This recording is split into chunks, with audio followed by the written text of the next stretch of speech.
What if you knew you were going to be fed to wild lions, and you used your final days to write passionate letters encouraging the church? That is exactly what Ignatius of Antioch did. Very little is known about Ignatius's early life.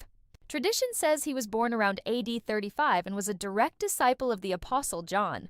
Some later stories even claim he was the little child Jesus took in his arms and said, "Whoever humbles himself like this child is the greatest in the kingdom of heaven."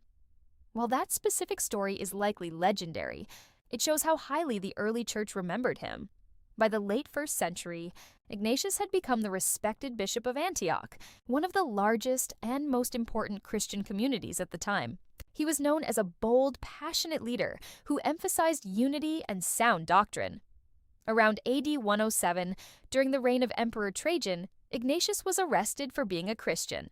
Instead of hiding or begging for mercy, he saw this as his greatest opportunity to glorify Christ. While being transported in chains across Asia Minor to Rome, he wrote 7 powerful letters to different churches. In these letters, he urged believers to stay united under their bishops, to guard against false teaching, and to live holy lives. One of his most famous lines shows his incredible mindset.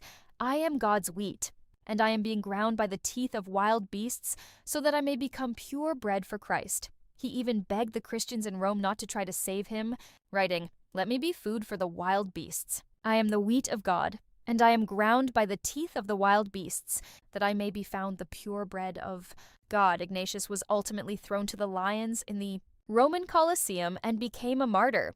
His letters remain some of the most important writings we have from the generation, right? After the Apostles. This is episode 2 of the new series Apostolic Fathers, Voices from the Generation.